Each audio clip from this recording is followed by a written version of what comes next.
Bismillahirrahmanirrahim. Assalamualaikum warahmatullahi wabarakatuh. Innal hamdalillah nahmaduhu wa nasta'inuhu wa nastahdihi wa na'udzu billahi min shururi anfusina wa sayyiati a'malina may yahdihillahu فلا مضل له ومن يضلله فلا هادي له فأشهد أن لا إله إلا الله وحده لا شريك له إقرارا به وتوحيدا وأشهد أن محمدا عبده ورسوله لا نبي بعده فقال جل جلاله في القرآن الكريم وهو أصدق القائلين يا أيها الذين آمنوا اتقوا الله اتقوا الله حق تقاته ولا تموتن إلا وأنتم مسلمون يا أيها الناس اتقوا ربكم الذي خلقكم من نفس واحدة وخلق منها زوجها وبث منهما رجالا كثيرا ونساء واتقوا الله الذي تساءلون به والأرحام إن الله كان عليكم رقيبا يا أيها الذين آمنوا اتقوا الله وقولوا قولا سديدا يصلح لكم أعمالكم ويغفر لكم ذنوبكم ومن يطع الله ورسوله فقد فاز فوزا عظيما فأما بعد عباد الله kaum muslimin dan muslimat rahimani wa rahimakumullah. Kembali Allah subhanahu wa ta'ala mentakdirkan kita berkumpul di rumah Allah di Masjid Al-Aziz yang semoga Allah subhanahu wa ta'ala menjadikannya sebagai tempat keberkahan, tempat turunnya rahmat Allah subhanahu wa ta'ala, tempat turunnya hidayah bagi banyak hamba-hamba Allah Rabbul Alamin. Dan kita juga bersyukur atas kesempatan yang diberikan oleh Allah kepada kita semuanya untuk bisa sekali lagi dan mudah-mudahan terus menerus kita bisa meniti jalan menuju surga Allah subhanahu wa ta'ala. Jalan yang paling mudah, jalan yang paling dicintai oleh Allah subhanahu wa ta'ala untuk dilalui oleh seorang hamba agar dia masuk ke dalam surga Allah Rabbul Alamin. Itu jalan menuntut ilmu, jalan mencari kebenaran dan hidayah, mencari perkara yang hak agar kita tidak terjerumus ke dalam perkara yang batil, agar kita kemudian berhak masuk ke dalam surga Allah subhanahu wa ta'ala. Ibadallah rahimani wa rahimakumullah. Kita akan memulai perjalanan kita membahas kitab Syarah Usulil Iman karya Asy-Syaikh Al-Faqih Muhammad ibn Shalih Al-Utsaimin rahimahullahu ta'ala, di mana di dalam muqaddimah kitab beliau yang ringkas namun padat dengan faidah dan manfaat ini, setelah beliau memuji Allah subhanahu wa ta'ala dan kemudian bersalawat untuk baginda yang mulia Rasulullah sallallahu alaihi wasallam kepada Allah subhanahu wa ta'ala, beliau mengatakan amma ba'd fa inna ilmat tauhid, kata beliau, sesungguhnya ilmu tauhid, yakni ilmu yang dengannya seseorang mengenal Allah subhanahu wa ta'ala dan mengesakannya, asyraful ulumi, merupakan ilmu yang paling mulia di antara seluruh ilmu yang ada di antara ilmu-ilmu Islam, wa ajalluha qadra, dan ilmu yang satu ini adalah ilmu yang paling mulia, ilmu yang paling tinggi kedudukannya di sisi Allah subhanahu wa ta'ala. Karena ilmu ini berbicara tentang hak Allah Rabbul Alamin, yang dengannya seseorang bisa beribadah sebaik mungkin kepada Allah. Dan ini yang diinginkan oleh Allahu Jalla Jalaluhu dari setiap hamba-hambanya. Allah tidak meminta kita untuk memberikan rizki kepada dirinya. Allah pun tidak butuh dengan seluruh yang kita lakukan di dunia ini dari urusan dunia. Allah tidak butuh. Yang diinginkan oleh Allah hamba-hambanya menunaikan hak Allah dan beribadah sebaik mungkin. Dan tidak ada pekerjaan yang lebih baik dari ini di atas permukaan bumi Allah subhanahu wa ta'ala. Sebagaimana yang difirmankan oleh Allah dalam ayat yang sering kita dengar. Dalam surat Adz-Dzariyat ayat yang ke-56. Allahu Rabbul Alamin mengatakan. Wa ma khalaqtul jinna wal insa illa liya'budun. Tidaklah aku menciptakan jin dan manusia kecuali hanya untuk beribadah kepada Allah subhanahu wa ta'ala. Dan tidak ada amal atau pekerjaan yang lain. Ini yang ditunggu oleh Allah subhanahu wa ta'ala. Dan apapun yang dikerjakan oleh seorang hamba harus kembali kepada ibadah kepada Allah Rabbul Alamin. Barulah kemudian Allah subhanahu wa ta'ala mencintai hambanya dan akan membalas hambanya dengan balasan yang terbaik. Kemudian kata Syekh Ahibati Fillah rahimahullahu ta'ala, beliau mengatakan wa aujabuha matlaban, ilmu tauhid ini adalah ilmu yang paling wajib dicari oleh seseorang. Sebelum ilmu yang lainnya, maka seseorang lebih wajib kemudian mencari dan kemudian mempelajari tentang tauhidullah sebelum ilmu-ilmu yang lain.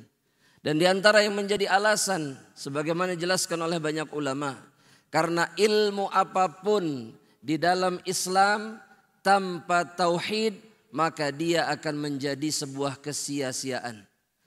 Karena Allah subhanahu wa ta'ala tidak akan menerima amalan apapun yang didasari oleh ilmu syariat manapun selain tauhid jika seseorang tidak menyempurnakan tauhidnya kepada Allah subhanahu wa ta'ala.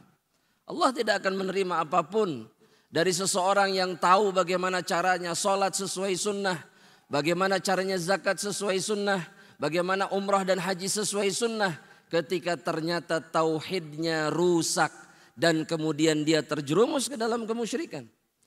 Dan itu yang membuat kemudian ilmu ini adalah ilmu yang paling wajib untuk dikejar dan paling wajib untuk dicari. Kemudian kata Asy-Syaikh rahimahullahu ta'ala, beliau mengatakan, li'annahul ilm billahi ta'ala. Karena ilmu tauhid itu, kata Syekh, adalah ilmu tentang Allah. Dia adalah ilmu yang berbicara tentang Allah Ta'ala Jalla Jalaluhu wa asma'ihi wa sifatihi. Dan dia pun adalah ilmu yang berbicara tentang nama-nama Allah dan sifatnya. Wa huquqihi ala ibadihi. Dan yang berbicara tentang hak Allah atas seluruh hamba yang diwajibkan untuk beribadah kepada Allah Rabbul Alamin. Ada satu pertanyaan jamaah rahmatillah Allah. Berapa jumlah nama Allah dan sifat Allah subhanahu wa ta'ala? Banyak. Yang diberikan kabarnya oleh Allah, baik itu di dalam kitabullah dan dikabarkan oleh Rasulullah sallallahu alaihi wasallam, ada berapa? Taib. Apa yang dikatakan oleh Rasulullah tentang mereka-mereka yang hafal dan kemudian faham makna dan kemudian mengamalkan atau beramal sesuai dengan kandungan makna seluruh nama-nama Allah yang diketahui dan dikabarkan. Apa yang dijanjikan oleh Allah subhanahu wa ta'ala? Dakhalal jannah. Yang jadi pertanyaan sekarang, berapa banyak di antara kita yang kemudian menghafal nama-nama Allah yang jumlahnya 99?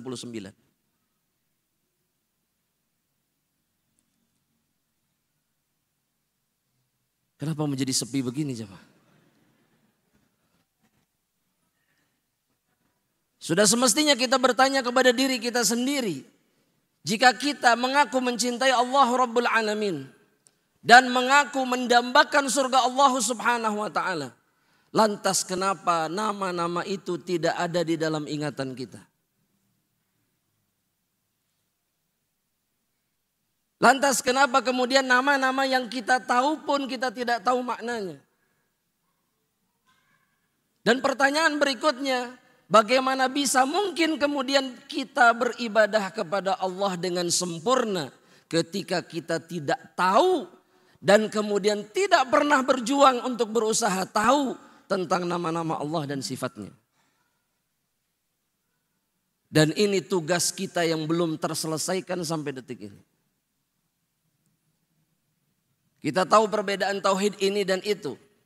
Tapi ada satu perkara yang sebenarnya menunjukkan sejauh mana iman dan cinta seseorang kepada Rabbnya. Yaitu ketika dia mengingat nama-nama Allah subhanahu wa ta'ala. Sebagian orang mengingat nama pemain klub bola satu liga. Semua klub dia hafal namanya.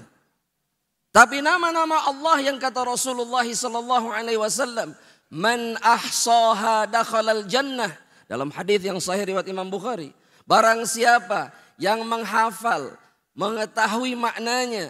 Dan kemudian beramal sesuai dengan kandungan nama Allah. Dia akan masuk surga Allah subhanahu wa ta'ala. Maka kita sangat perlu dan wajib memperbaiki makrifah kita tentang Allahu Rabbul Alamin. Ahibati fillah. Asy-Syaikh kemudian Ibnu Utsaimin rahimahullahu taala beliau mengatakan wali annahu miftahut tariqi ilallah. Karena ilmu tauhid ini adalah kunci yang membuka jalan kita menuju Allah Subhanahu wa taala. Kuncinya adalah tauhid. Wa asasu syara'ihi. Dan ilmu tauhid yang menjadi landasan semua syariat Allah. Seperti yang Ana katakan tadi. Bahwa syariat Allah tidak akan mendatangkan manfaat bagi seseorang ketika dia tidak dibangun di atas tauhid. Semuanya berguguran, semuanya hancur.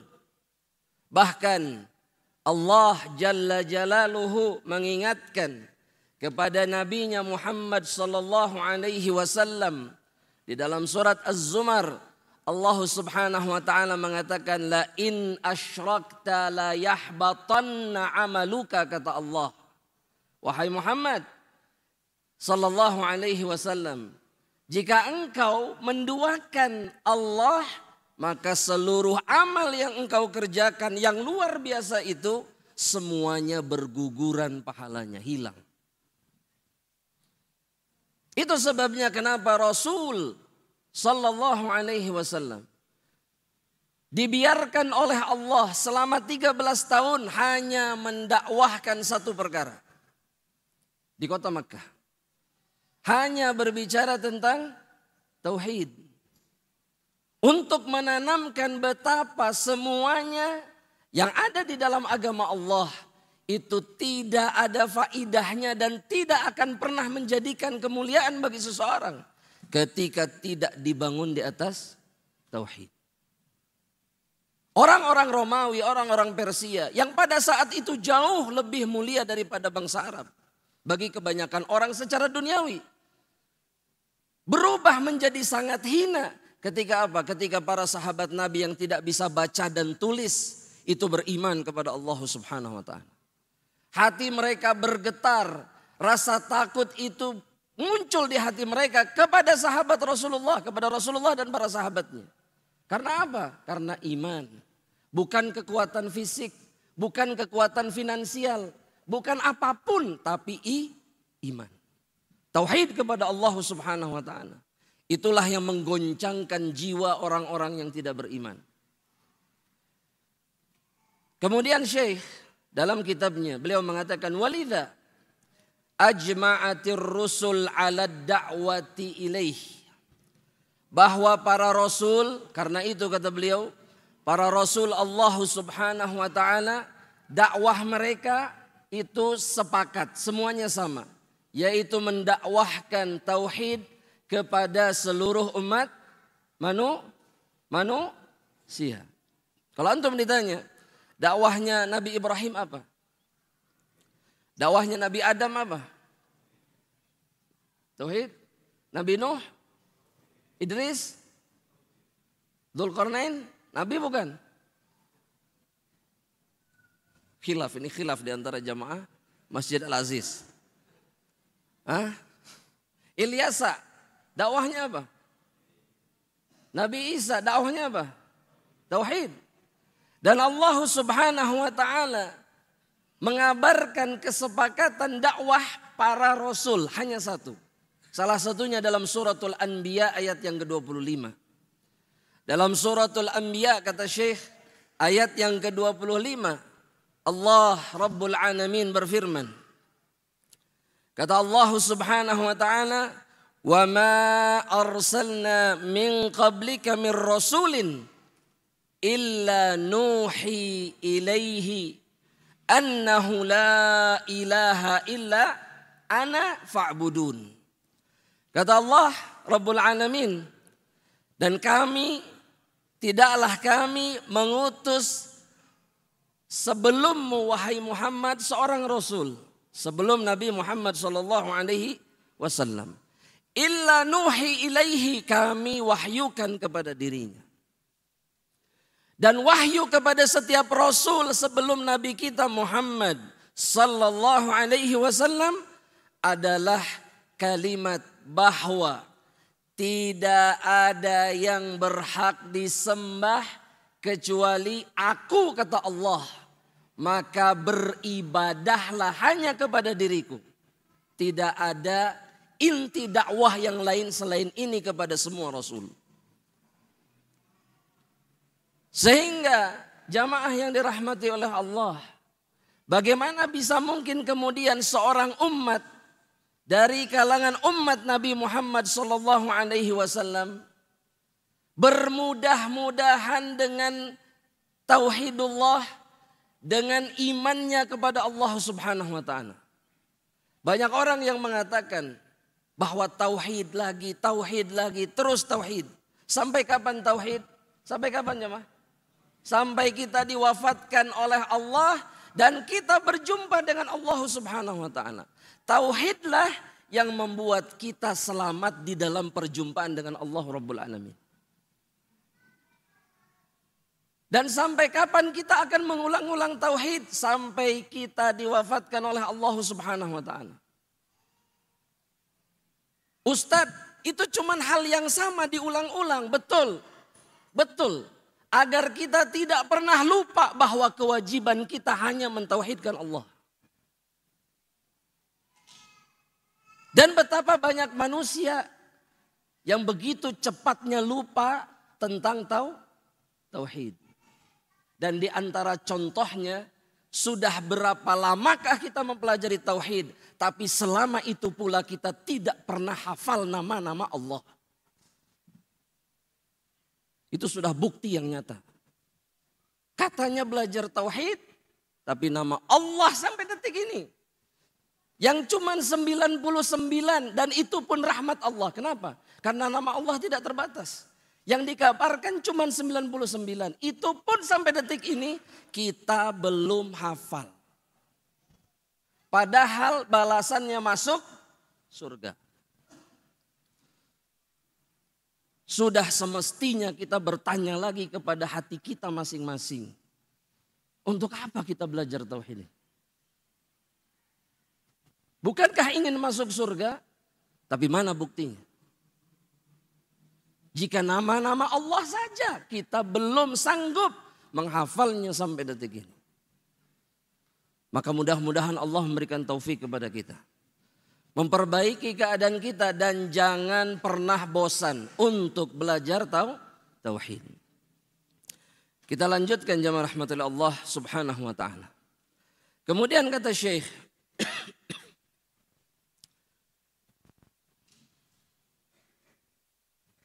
Kemudian kata Syekh di dalam kitabnya, wa syahida li nafsihi ta'ala bil wahdaniyah, dan Allah bersaksi untuk dirinya sendiri. Allah bersaksi bahwa dialah yang esa, satu-satunya yang berhak disembah. Kemudian kata beliau, wa syahida biha lahu malaikatuhu, Dan para malaikat pun bersaksi bahwa yang berhak disembah hanya siapa? Hanya Allah subhanahu wa ta'ala. Wa ahlul ilm, dan juga ahli ilmu bersaksi bahwa tidak ada yang berhak disembah itu kecuali hanya Allah subhanahu wa ta'ala. Karena Allah Rabbul Alamin berfirman di dalam Al-Quran, kata Syekh, di dalam suratul Imran ayat yang ke-18. Di mana Allah Jalla Jalaluhu mengatakan, syahidallah, Allah bersaksi, annahu la ilaha illa huwa. Allah bersaksi, memastikan tentang hakikat dirinya bahwa tidak ada yang berhak disembah apapun itu kecuali hanya Allah subhanahu wa ta'ala. Hanya Allah yang berhak disembah. Dan yang lainnya tidak. Makanya para ulama mengingatkan ketika menerjemahkan kalimat la ilaha illallah, tidak ada sesembahan melainkan Allah. Ini keliru. Kenapa? Karena sesembahan itu banyak. Betul? Sembahan banyak tidak? Tuhan di dunia ini banyak tidak? Jamaah banyak tidak?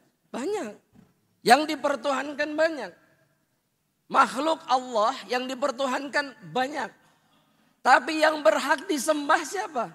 Hanya Allah. Dan itu yang dipastikan oleh Allah. Gak ada yang berhak disembah. Gak ada yang berhak diibadahi kecuali hanya Allah Rabbul Alamin. Dan kata Allah kemudian, wal malaikah, para malaikat pun bersaksi. Wa ulul ilmi qaiman bil qist.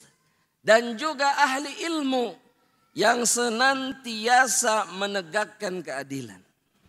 Yang berdiri dengan adil, jujur, mengatakan kebenaran. La ilaha illa huwal azizul hakim. Kata Allah, tidak ada yang berhak disembah kecuali hanya Allah yang maha perkasa, yang maha sempurna hukumnya. Sehingga luar biasa jamaah rahmatillah Allah, luar biasa melampaui batasnya mereka-mereka yang menjadikan selain Allah sebagai sesembahan. Betul tidak jamaah? Betul? Dan Allah tersakiti tidak dengan sesembahan-sesembahan yang dijadikan untuk dirinya selain Allah subhanahu wa ta'ala oleh orang-orang musyrik. Tersakiti tidak? Tersakiti tidak? Allah terima tidak? Allah tidak terima. Allah tidak terima. Bahkan dalam sebuah hadis Rasulullah SAW itu mengatakan, fama ahadun asbara ala adzan sami'ahu minallah. Tidak ada sosok yang lebih sabar untuk mendengar kalimat-kalimat yang menyakitkan, menyakiti dirinya melebihi Allah subhanahu wa ta'ala. Ketika Allah mendengar ada makhluknya mengatakan ada Tuhan, ada anak Tuhan, ada istrinya Tuhan dan seterusnya. Allah tersakiti. Allah tidak terima. Bukan berarti Allah lemah, tidak. Tapi Allah tidak terima dengan kalimat itu. Tapi Allah bersabar. Apa buktinya Allah bersabar kata Rasulullah SAW? Allah masih memberikan rizki kepada mereka. Yarzuquhum wa yu'afihim. Dan Allah memberikan keamanan, kenyamanan, kesehatan kepada mereka. Allah masih memberikan kesempatan.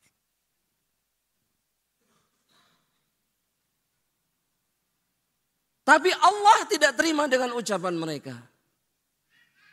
Bahkan Allah mengancam, memecahkan langit, membelah bumi, meluluhkan gunung-gunung. Dan itu semua karena apa? Anqalu, ketika orang-orang musyrik mengatakan dalam surat Maryam bahwa Allah ittakhadallahu walada, bahwa Allah mengambil anak, Allah punya anak. Allah murka jamaah rahmatillah Allah. Makanya satu hal yang harus kita ingat, bahwa tidak boleh dan tidak akan pernah mungkin seorang mukmin berbahagia terhadap keyakinan yang meyakini bahwa Allah memiliki sekutu.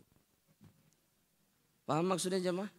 Kadang ada orang-orang muslim karena saking baiknya mungkin mereka mendukung, mengucapkan selamat dan seterusnya.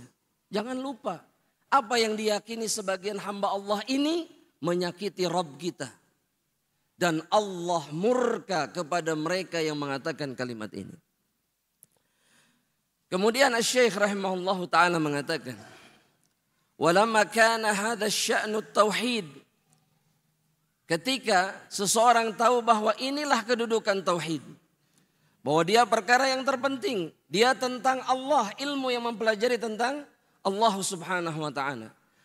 Karena kata beliau, lizaman ala kulli muslimin, wajib bagi setiap muslim an ya'taniya bihi ta'alluman, memberikan perhatian terhadap tauhid. Dengan cara apa? Ta'alluman, dengan belajar, mempelajari tauhid. Ini yang sedang antum lakukan sekarang? Jamaah? Jamaah? Ya jamaah. Iya, ta'alluman wa ta'liman. Setelah belajar, ta'lim, mengajarkannya kepada orang lain. Jangan hanya untuk diri kita sendiri. Betul? Ustadz, ana belum selesai belajarnya. Gimana? Apakah ana harus sampaikan apa kata Rasulullah SAW? Hah? Dalam hadis Bukhari apa? Balighu anni walau ayat. Antum diizinkan menyampaikan jika perkaranya di atas ilmu. Titik. Meskipun sedikit. Sampaikan. Watadabburan. Antum pun harus memberikan perhatian kepada tauhid dengan cara apa? Tadabbur. Berusaha memahami ilmu ini sebaik mungkin. Bukan sekedar hafal apa teori. Kalau ditanya tauhid terbagi menjadi berapa? 3. Apa yang pertama? Rububiyah. Yang kedua? Uluhiyah. Yang ketiga? Taib. Tauhid asma wa sifat. Nama Allah ada berapa? 99 yang dikabarkan. Arti-artinya apa saja di dalam nama Allah? Berhenti sampai di situ. Tadaburnya nggak ada. Ketika tahu makna Ar-Rahman Ar-Rahim, tapi kita tidak mentadaburi makna dari dua nama Allah Subhanahu wa taala tersebut. Bahwa apa maksudnya Ar-Rahman? Apa maksudnya Ar-Rahim? Apa bedanya Al-Ghafur dan Al-Ghaffar? Dan seterusnya. Karena setiap nama mengandung makna. Dan menunjukkan sifat tertentu. Atau ketika berbicara tentang rububiyah. Apa itu maksudnya rububiyah? Apa makna dari kata Rabb? Sebagian mungkin belum tahu. Dan seterusnya. Maka wajib kata Syekh. Mempelajari tauhid itu juga harus mentadaburinya. Wa'tiqadan. Dan kemudian juga harus membuat kita atau kita harus berusaha menyempurnakan keyakinan kita tentang Allah Subhanahu wa taala. Karena banyak orang tahu tentang tauhid tapi dia tidak yakin tentang Allah. Banyak hamba-hamba Allah yang seperti ini. Khususnya dalam urusan-urusan rizki. Yakinnya dengan apa? Dengan usahanya, bukan dengan. Khususnya ketika menghadapi musibah. Kecil keyakinannya terhadap Allah Subhanahu wa taala. Seakan Allah tidak akan memberikan pertolongan, padahal Allah tidak akan pernah meninggalkan hambanya yang sempurna tauhidnya kepada Allah. Gak akan pernah terjadi. Makanya Nabi tenang, duduk tenang di dalam gua ketika pembunuh bayaran Quraisy sampai ke mulut gua Thaur. Sampai di situ. Nabi galau atau tenang? Kenapa tenang? Karena beliau yakin bahwa Allah membersamai dirinya. Dan Allah tidak mungkin membiarkan nabinya tersakiti oleh musuh-musuh Allah. Coba kita fahami bahwa tauhid yang sempurna itu kayak gitu. Apakah kita sudah seperti itu? Ini baru menghadapi harga bahan pokok naik saja sudah stres. Anak mau sekolah saja stres. Baru tadi malam mungkin saya dapat pertanyaan. Ini saya takut menyekolahkan anak ke sekolah, tapi takut nanti bayarnya gimana? Yang memberikan rezeki siapa jemaah? Allah. Ketika kita menyekolahkan anak, Allah menanggung rezekinya tidak? Jika tauhid seseorang sempurna, maka dia tidak akan berpikir seperti ini kepada Rabbnya. Khawatir wajar, tapi hilang keyakinan itu tanda lemahnya tauhid. Jangan takut. Dan jangan pernah hilang keyakinan kepada Allah. Ini masuk sholat isya jemaah? Kelas? Itu HP sudah adzan soal. Sudah masuk ke kelas? Taib. Kita lanjutkan insyaallah setelah salat. Wallahu ta'ala alam. Assalamualaikum warahmatullahi wabarakatuh. Innal hamdalillah nahmaduhu wa nasta'inuhu wa nastahdihi. Wa sallallahu ala nabiyyina Muhammad wa ala alihi wa ashabihi ajma'in. Fa amma ba'd. Ahibati fillah wa ikhwani fid din. Kembali kita lanjutkan apa yang dikatakan oleh Syekh Muhammad ibn Shalih Al-Utsaimin rahimahullahu taala.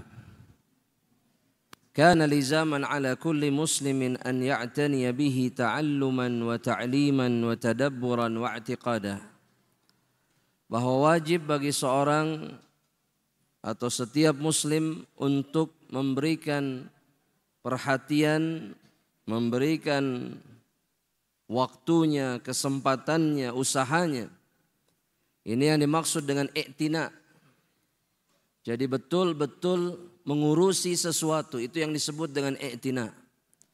Dan yang merupakan kewajiban bagi setiap muslim adalah mengurusi perkara tauhid, baik itu ta'allumnya, mempelajarinya, ataupun ta'limnya, mengajarkannya, ataupun tadabburnya, memahami maknanya, wa'tiqadan, ataupun menyempurnakan keyakinan yang ada di dalam dadanya terhadap Allah Subhanahu wa ta'ala.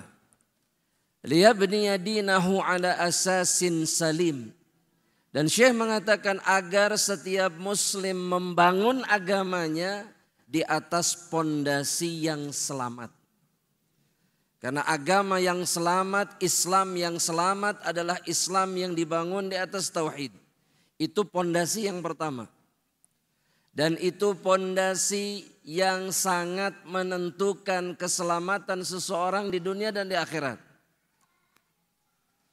Dan kemudian barulah dia menjadi sempurna dan sangat sempurna ketika kemudian agamanya itu dilaksanakan sesuai dengan apa yang diajarkan oleh Rasulullah SAW.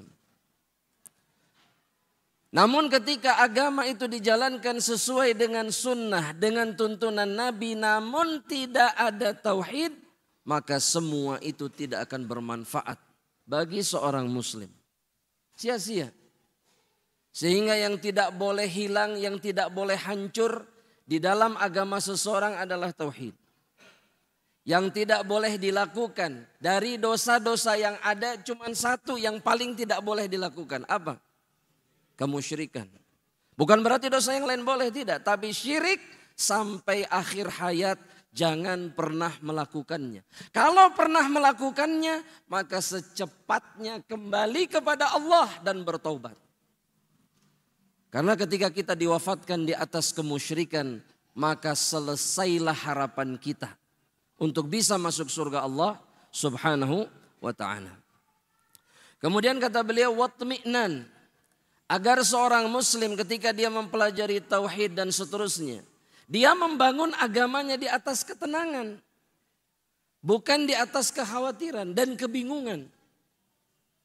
Sebagaimana sebagian orang yang beragama di atas kemusyrikan. Menyebut dirinya sebagai seorang muslim, tapi kemudian hatinya penuh rasa takut dan kekhawatiran. Kenapa? Karena dia melakukan kemusyrikan. Ibadahnya sudah setengah mati, zikirnya sudah luar biasa, sholat malamnya ratusan rakaat, tapi ternyata tidak ada ketenangan yang datang. Kenapa jemaah? Karena mereka tidak memiliki tauhid. Rusak tauhid mereka. Sehingga kalau kita perhatikan mereka-mereka yang terjerumus ke dalam kemusyrikan. Namun mereka masih merasa dirinya muslim. Kita melihat mereka berada di atas kebingungan dan rasa khawatir yang teramat sangat. Ketika ada ujian rizki, mereka ketakutan. Bukannya kembali kepada Allah dan meminta kepada Allah, tapi mereka berpindah dari satu tempat ke tempat yang lain untuk mencari apa? Barokah.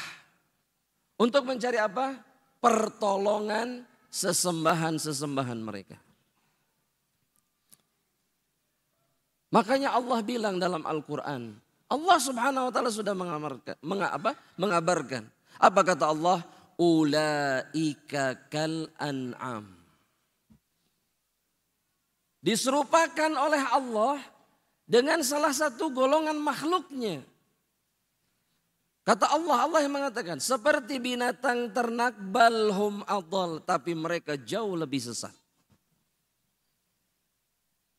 Penuh kebingungan, penuh rasa takut, penuh kejahilan. Karena apa? Karena kemusyrikan. Makanya jamaah rahmatillah Allah, tauhid itu tidak berbanding lurus dengan kecerdasan akademis. Jamaah, berbanding lurus tidak? Hah? Dan sebaliknya, kecerdasan akademis tidak berbanding lurus dengan tauhid. Paham maksudnya jamaah rahmatillah Allah?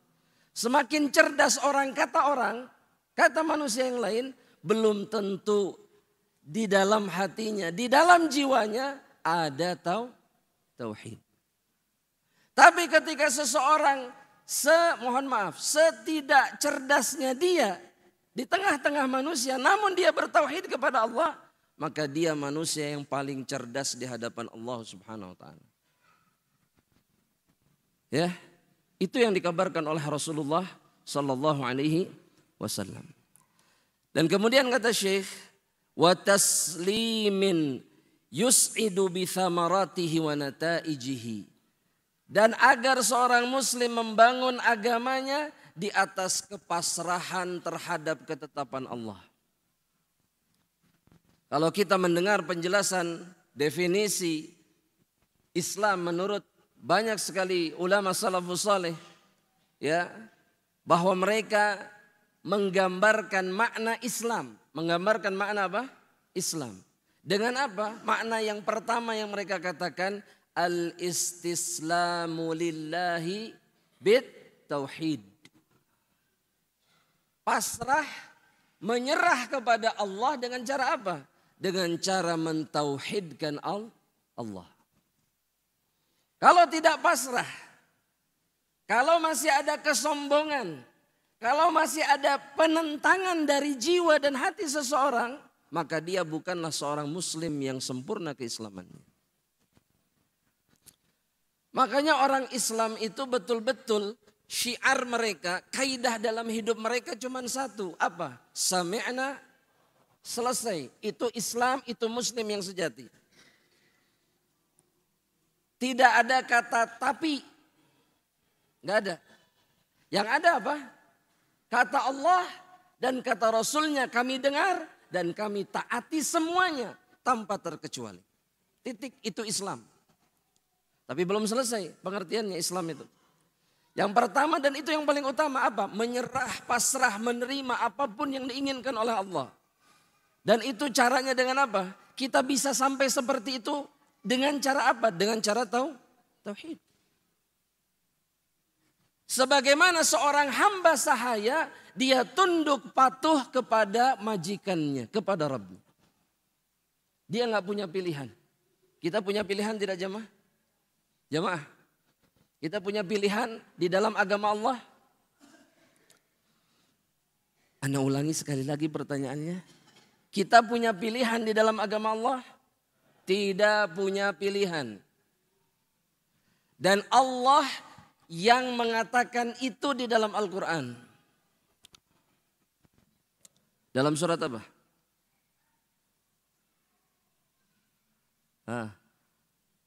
Jamaah. Dalam surat apa? Kan? Tidak punya pilihan sama sekali. Kalau Allah sudah bilang A, Allah sudah menetapkan A, Nabi sudah mengatakan A, kita tidak punya pilihan. Itu kata Allah.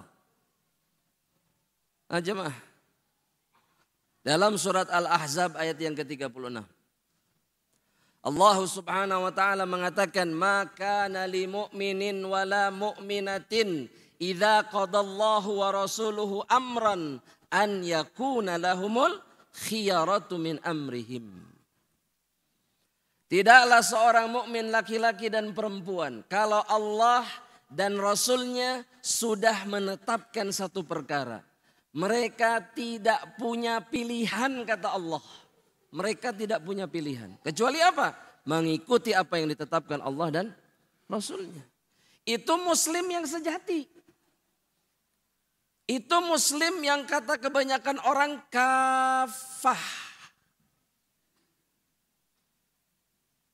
Yang hidup di atas ketundukan kepada Allah dan Rasulnya. Titik. Jemaah. Dan ini yang tidak boleh hilang dari keislaman kita. Gak boleh. Pasrah, nyerah hanya kepada aturan Allah. Dan kemudian kata para ulama, kata para salafus saleh, mereka mengatakan Islam itu al-inqiyadu lahu bitta'ah. Tunduk dengan cara apa? Menjalankan setiap ketaatan kepada Allah dan Rasulnya.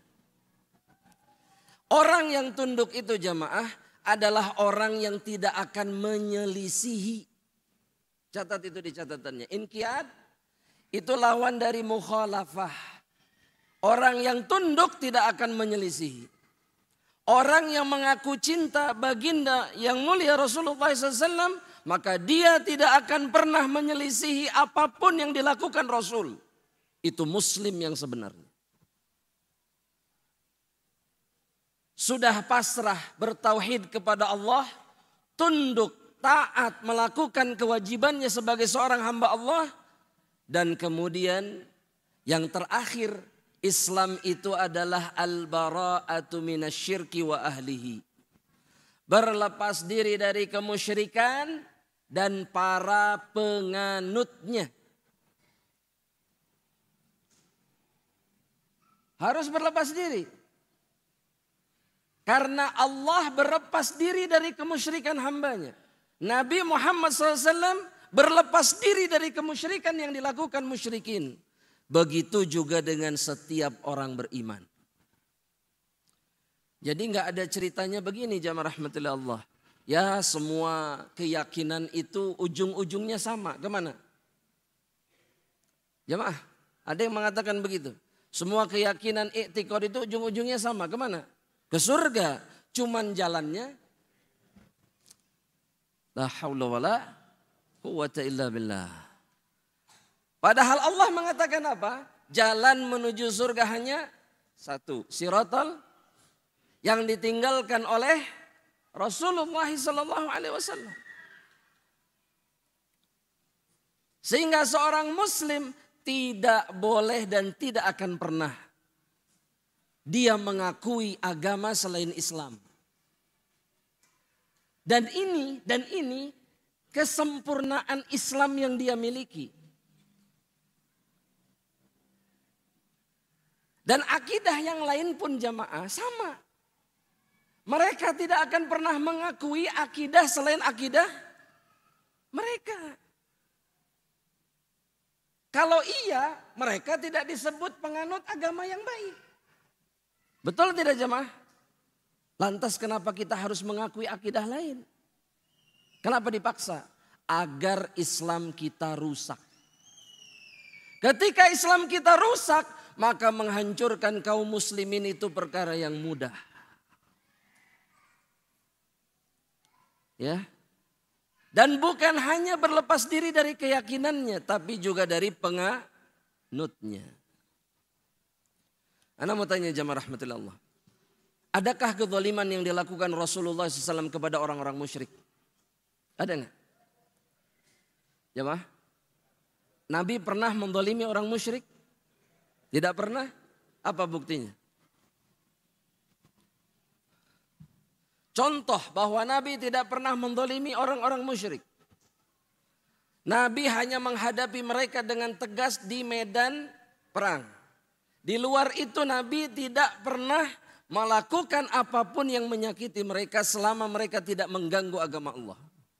Betul? Apa buktinya? Bukti real saja satu, bahwa orang musyrik gak pernah diganggu sama Rasulullah. Hah? Apa? Gadai baju besi. Taib. Itu dalam muamalah. Ini dalam masalah keyakinan mereka. Hah? Apa? Perjanjian Hudaybiyah. Nabi mengalah kepada siapa? Orang musyrik. Ngalah. Semua perjanjian itu menguntungkan orang musyrik. Sampai Ali bin Abi Thalib yang gak kuat. Umar yang gak kuat. Ini Rasulullah apa-apaan? Ya Rasulullah apa ini? Ini zalim ini. Lah, uskut, diam. Biarkan dia berbicara, tulis apa yang dia inginkan. Dan contoh yang paling agung kata para ulama, ketika Rasul terusir dari kota Makkah dan kemudian balik lagi di tahun yang ke-8. Ketika Fathu Makkah, Rasulullah SAW berdiri di atas kudanya di hadapan orang musyrik. Ma ra'aitum anni fa'ilun bikum. Apa yang kalian kira aku akan melakukannya kepada kalian. Semua orang musyrik mengatakan kalimat yang sama. Engkau rajulun karim, engkau adalah laki-laki mulia dari keluarga yang mulia. Maksudnya apa? Engkau tidak mungkin melakukan sesuatu yang buruk. Ini kata orang musyrik. Apa kata Rasulullah SAW? Idhabu, pergi kalian semuanya. Antumut tulaqa. Bagaimana bisa ada persepsi bahwa Islam jahat sama orang musyrik? Selama tidak mengganggu Islam, kita wajib menjaga hak mereka. Wajib tidak jemaah? Bukan mengikuti, tapi apa yang menjadi hak mereka kita berikan. Sampai di situ dulu ya. Ini Islam. Tapi keyakinannya wajib kita tolak. Dan kita berlepas diri dari penganut keyakinan itu tanpa menzalimi mereka. Dan sudah cukup kita sekarang ini, kebanyakan saudara kita sekarang ini menganggap bahwa agama dan keyakinan yang lain itu juga sama benarnya dengan Islam. Cukup. Karena bukan itu yang diinginkan oleh Allah dan Rasul. Kalau antum ditanya sekarang, ana mau tanya, agama yang paling benar apa? Yakin? Apa dalilnya? Inna dina indallahil Islam. Dengan jawaban ayat itu antum lulus semuanya insyaallah ta'ala dalam urusan Islam, pengertian Islam, dan itu menjadi akhir perjumpaan kita di malam hari ini insyaallah ta'ala. Kita lanjutkan nanti di perjumpaan yang lainnya insyaallah. Nah, serius, afwan. Kita sampai di sini dulu. Dan insyaallah kita akhiri dengan tanya jawab jika ada. Fadhal. Jika ada pertanyaan. Jika tidak ada, alhamdulillahirabbil alamin. Nah, silakan. Nanya langsung saja, silakan. Kalau ada pertanyaan kertas dari atas, lempar saja dari atas kamu. Nah. Tafadhal. Kalau enggak ada, fadhal. Assalamualaikum.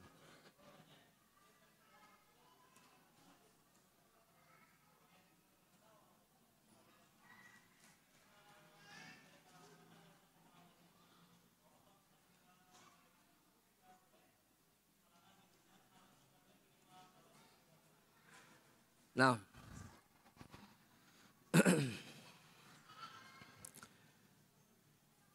Balighu anni walau ayah adalah perkataan Rasulullah SAW yang memerintahkan kita menyampaikan ilmu kebaikan dan kebenaran meskipun hanya satu ayat.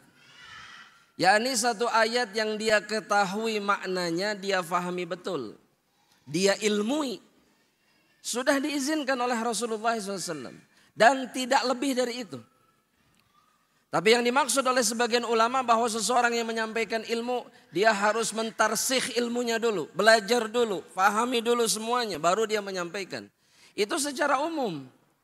Menyampaikan ilmu secara sempurna harus belajar. Paham maksudnya? Antum berbicara tentang seluruh hukum fikih, harus belajar tidak? Harus. Tapi jika ada satu hukum fikih yang antum tahu hukumnya, antum sampaikan atau antum simpan sampai antum menguasai semuanya? Apa jawabannya? Sampaikan. Karena itu yang dilakukan para sahabat Rasulullah ketika masuk Islam. Ketika apa? Masuk Islam. Antum tahu sahabat Tufail? Pernah dengar? Tufail? Pernah dengar? Beliau mengislamkan satu kabilah. Dengan apa? Dengan yang diterima dari Rasulullah ketika beliau masuk Islam. Titik. Ilmu yang dipunya adalah apa yang dikatakan Rasul kepada dirinya. Dan itu disampaikan kepada kaumnya. Semua kaumnya masuk Islam. Apakah Rasul bilang begini, antum belajar dulu sama ana 2 tahun. Pahami dulu tauhid, fikih dan enggak ada. Tapi apa yang sudah diilmui diizinkan untuk disampaikan. Dan larangannya di dalam Islam adalah jangan berbicara tentang sesuatu yang engkau tidak punya ilmunya. Itu larangannya. Kalau tidak punya ilmunya diam. Kalau punya ilmunya sampaikan sebatas yang diketahui, titik. Yang anak tahu begini hukumnya begini, titik. Oh itu belum jelas, tanyakan sama yang lebih tahu, selesai masalahnya. Ya, dan begitulah kita diajarkan oleh Rasulullah SAW. Mudah-mudahan terjawab pertanyaannya. Barakallahu fiik. Masya Allah. Ustadz izin bertanya. Saya bawa teman ke kajian ini. Masya Allah. Mohon nasihatnya. Teman saya ini sholatnya bolong-bolong.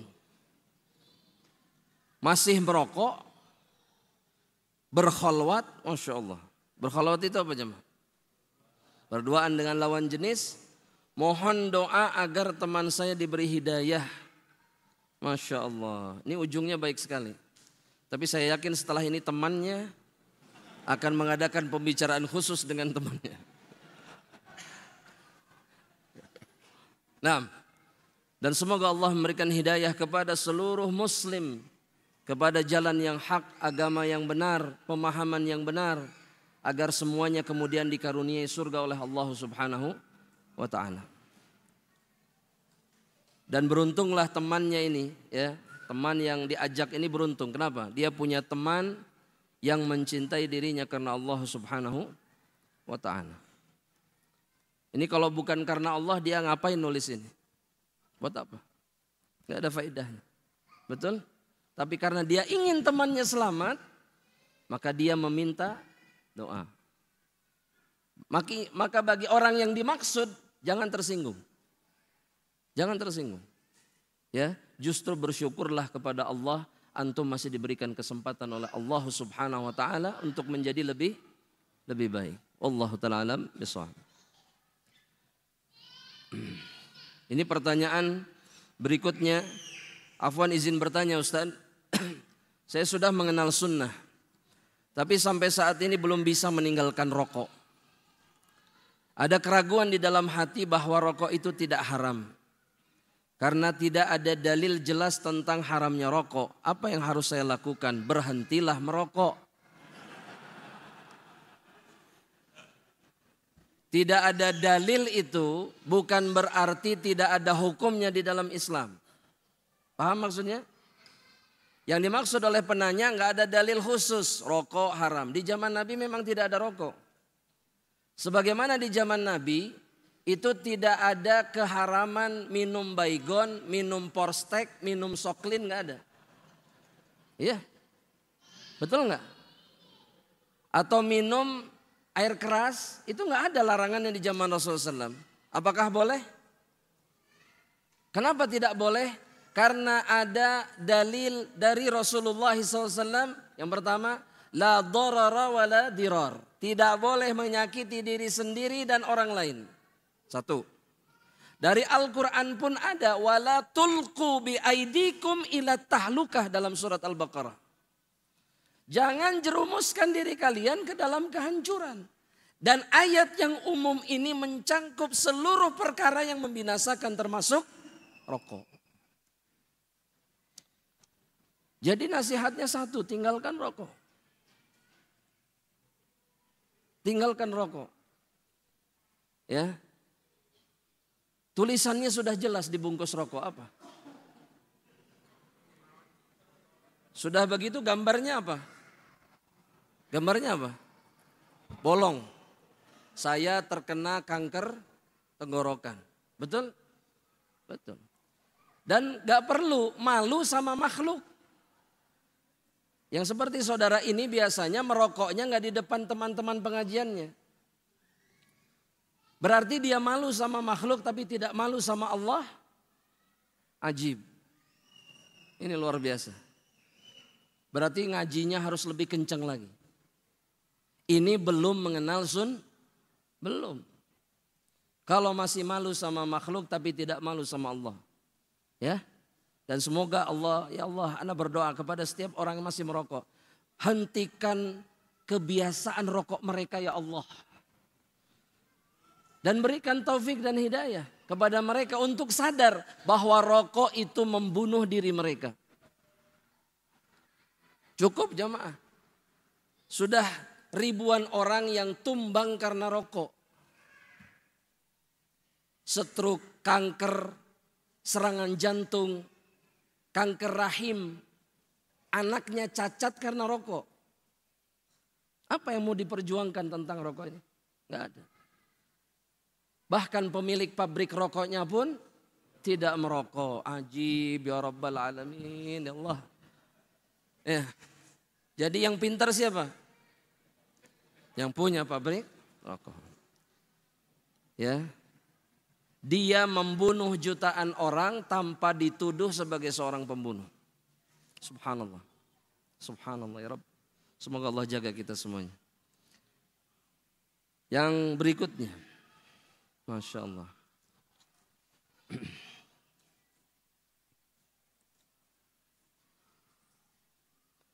Afwan, Ustadz ingin bertanya. Bagaimana caranya Allah meridhoi kita? Untuk bisa bertemu dengan Allah. Dan meridhoi kita memasuki pintu-pintu langit sampai langit ketujuh. Sedangkan dosa-dosa kita begitu banyak. Amalan apa saja yang akan menjadikan Allah cinta kepada kita sebagai hambanya? Jazakallahu khairan atas jawabannya. Jawabannya bisa satu kajian ini jamaah rahmatullah Allah. Tapi ada tapinya. Dalam satu hadis qudsi Allah subhanahu wa ta'ala sudah menyampaikan dalam hadis qudsi riwayat Imam At-Tirmidzi. Kata Allah Rabbul Alamin, ya bna Adam law ataitani biqurabil ardi khataya thumma laqitani la tusyriku bi syai'an la ataituka biqurabiha maghfirah. Wahai anak Adam, jika engkau datang menghadap diriku dengan membawa dosa seluas bumi, seluas apa? Bumi. Tapi engkau tidak menduakan diriku dengan satu apapun. Artinya engkau datang membawa tauhid. Maka aku akan berikan seluas bumi pula pengampunan. Maka ini yang tidak boleh hilang pada diri kita. Kalau kita ingin bahagia ketika berjumpa dengan Allah dan kita melihat wajah Allah kelak di dalam surga. Itu intinya. Makanya wajib belajar tauhid. Ya. Jangan pernah berhenti. Dan kemudian setelah mempelajari, amalkan apa yang sudah dipelajari. Wallahu ta'ala alam. Yang terakhir jamaah rahmatullah Allah. Bagaimana kita bisa sabar dan ridho akan takdir yang Allah berikan? Dan bagaimana agar jiwa kita tidak terbawa kepada fitnah, keburukan. Karena syaitan selalu mencari celah untuk membuat kita was-was, selalu berontak dan ingin melawan takdir yang Allah berikan. Bagaimana agar jiwa kita tetap tenang dan selalu ada di jalur yang Allah ridhai? Ini pertanyaannya kurang lebih sama. Jawabannya pun satu kajian. Tapi sumber ketenangan yang paling hakiki adalah tauhid. Kenapa? Sekarang kebanyakan atau kenapa kita merasa bahwa diri kita mudah diganggu sama syaitan? Alasannya cuma satu, apa? Karena kita belum ikhlas beribadah kepada Allah. Karena iblis itu sudah mengatakan ketika diusir sama Allah, la ughwiyannahum ajmain, saya akan sesatkan semuanya. Kecuali kata iblis, ibadaka minhumul mukhlasin. Kecuali hamba-hambamu yang ikhlas beribadah kepada Allah. Artinya apa? Mereka yang sempurna keikhlasannya kepada Allah itu sulit diganggu oleh syaitan. Sudah, itu tolak ukurnya. Dan tauhid pun adalah penyebab ketenangan yang paling kuat. Ya. Sehingga yang harus diperbaiki cuma satu sekarang ini. Apa? Tahu? Bisa jadi tauhidnya belum baik. Ana mau tanya jamaah rahmatillah Allah. Ada di antara kita yang hidupnya sesengsara Mus'ab ibnu Umair ketika di kota Madinah? Ada? Mus'ab itu cuman punya satu baju yang dipakai. Taib. Sebelumnya di kota Makkah dia punya baju branded dari luar negeri. Iya. Kalau anak-anak sekarang tuh yang suka pakai baju Amerika dan seterusnya itu. Nah Mus'ab itu kayak gitu di masanya. Semua bajunya dari Yaman. Impor dari Yaman. Baju luar negeri. Paling bagus. Kulitnya paling mulus. Aroma tubuhnya paling wangi di antara pemuda kota Makkah. Tapi ketika pindah kemana? Ditinggalkan semuanya. Di akhir hayatnya kulitnya seperti kulit ular, bajunya cuma satu. Ada yang seperti itu di antara kita? Tapi pernahkah kita mendengar Mus'ab mengeluh kepada Allah? Mengeluh kepada Rasulullah? Kalla, tidak sekali-kali tidak. Kenapa? Karena hatinya mutmainnun bil iman. Hatinya tenang dengan keimanan. Malah yang nangis Rasulullah SAW. Ketika lihat Mus'ab, ya Allah, Mus'ab. Pemuda paling tampan, paling keren pada masanya di kota Makkah. Sekarang kayak gini. Karena apa? Karena dia menerima Allah sebagai sesembahannya. Nah, Rasul nangis. Selalu nangis ketika melihat Mus'ab. Dan ketika meninggal pun Rasul nangis. Kenapa? Karena bajunya ditarik ke atas, kakinya kelihatan. Ditarik ke bawah, bagian atasnya kelihatan. Gak cukup untuk menjadi kafan. Kenapa bisa begitu? Kenapa bertahan sampai akhir seperti itu? Karena hatinya tenang. Gak ada yang dikejar oleh Mus'ab selain apa? Surga. Selesai. Makanya Abdurrahman bin Auf yang kaya raya itu juga menangis ketika ditinggalkan Mus'ab di perang Uhud mati syahid. Sahabatnya ini. Sedih. Apa kata Abdurrahman bin Auf? Dia mendahului diriku untuk masuk surga. Sedangkan aku belum tahu apa yang akan menjadi akhir hidupku. Itu yang disedihkan oleh mereka-mereka yang sempurna keimanannya. Mereka nggak peduli dengan dunia jemaah. Ya. Mereka mencari tapi mereka tidak peduli. Dunia itu fana, akhirat yang selama-lamanya. Wallahu ta'ala. Jamaah rahmatillah Allah subhanahu wa ta'ala, ini yang bisa Anda sampaikan. Mohon maaf atas segala kekurangan dan semoga Allah menjaga kita semuanya. Menjaga antum dan keluarga sampai ke rumah selamat, aman, tidak kurang satu apapun. Dan Allah kemudian menerima amal saleh kita, mengampuni dosa-dosa kita, dan memasukkan kita ke dalam jannah insyaallah kelak. Amin Allahumma amin. Kita tutup dengan doa kafaratul majlis. Subhanakallahumma wa bihamdika asyhadu an la ilaha illa anta astaghfiruka wa atubu ilaik. Assalamualaikum warahmatullahi wabarakatuh.